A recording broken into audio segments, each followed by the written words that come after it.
روسی صدر Vladimir Putin کے حکم پر کام کرتے ہوئے روسی فوج نے اٹامک ویپن سے ڈرل کرنا شروع کر دی ہے۔ اٹامک ویپن بھی اتنے خطرناک ہیں کہ وہ امریکہ کے کسی بھی بڑے شہر کو ہٹ کرنے کی صلاحیت رکھتے ہیں۔ یعنی رشیا اگر بیٹھ کر اپنے ملک سے میزائل فائر کرے تو وہ امریکہ کے کسی بھی سٹی کو نشانہ بنانے کی صلاحیت رکھتے ہیں۔ ناظرین گرامی، آپ کو یہ بھی بتا دیں کہ امریکہ نے کہا ہے کہ صدر ولادیمیر پوٹن یہ نیوکلیر ڈرل سے باز رہے، ورنہ ہم ان کے اوپر اور زیادہ سینکشن لگائیں گے۔ اور آپ کو یہ بھی بتا دیں کہ امریکہ اور نیٹو والوں نے اہم ہتھیار یوکرین کو فراہم کر دیے ہیں۔ ایک شرط بھی یوکرین کے اوپر رکھی ہے ان ہتھیاروں کو لے کر۔ خیر، ان تمام تر خبروں کو پروف کے ساتھ آپ کے ساتھ آسان الفاظ میں شیئر کیے جائیں گے۔ چھوٹی سی گزارش ہے کہ آپ ہمارا یوٹیوب چینل حسنات ٹی وی کو سبسکرائب کر کے پاس موجود گھنٹی کے نشان کو دبا لیں تاکہ لیٹسٹ نیوز آپ تک پر وقت پہنچتی رہے۔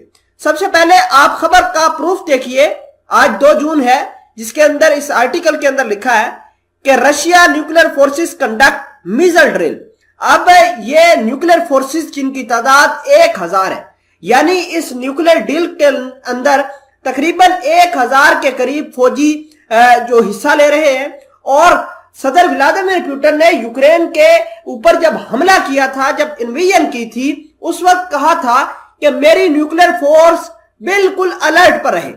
اور جس میزائلوں کے ساتھ آج روس کی فوج ملٹری ڈرل کر رہی ہے وہ اتنے خطرناک ہیں کہ ان کی رینج تقریباً 6800 مائلز ہیں، یعنی 11000 کلومیٹر کے اندر کسی بھی بڑے ٹارگٹ کو ہٹ کرنے کی صلاحیت رکھتی۔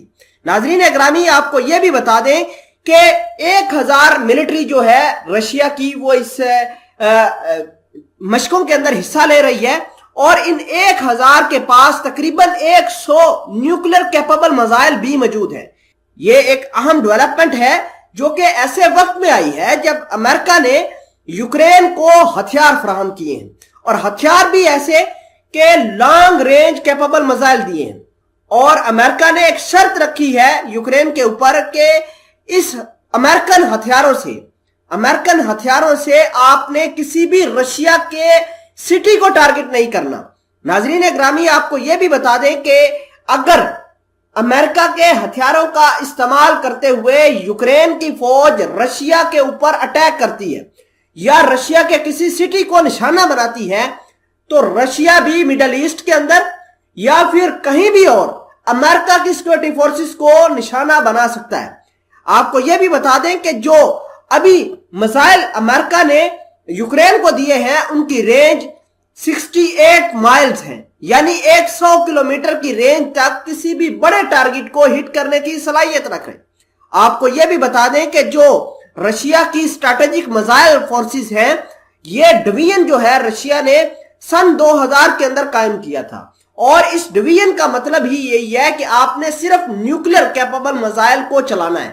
رشیا نے اس فورس کا، اس ڈویژن کا، اس نیوکلیر کیپیبل فورس کا جو قیام لایا تھا وہ سن 2000 کے اندر لایا تھا، اور یہ اتنی اہم فورسز ہیں رشیا کی کہ کہیں بھی میجر سٹیپ لینا ہو، کسی بھی ملک کے اوپر انویژن کرنی ہو، ان فورسز کا اہم کردار سمجھا جاتا ہے۔ یہ نہ صرف ڈیٹرنٹ کے طور پر کام کرتے ہیں بلکہ آفینسو کے طور پر بھی کام کرتے ہیں۔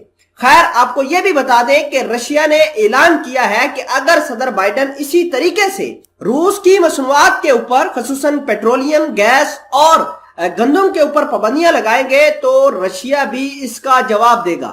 آج پوری دنیا پیٹرول کی وجہ سے کرا رہی ہے، آج پوری دنیا کے اندر گیس ختم ہو گئی ہے، لوگ گندم کو ترس رہے ہیں، لیکن گندم اب کسی ملک کے اندر موجود نہیں ہے کیونکہ اس کے 2 بڑے پروڈیوسر تھے، ایک رشیا اور یوکرین، دونوں ہی اپنی جنگوں کے اندر اس قدر مصروف ہیں کہ ان کی جو زراعت ہے اس سے نہ صرف یہ خود افیکٹ ہو رہے ہیں بلکہ پوری دنیا والے حیران اور پریشان ہیں۔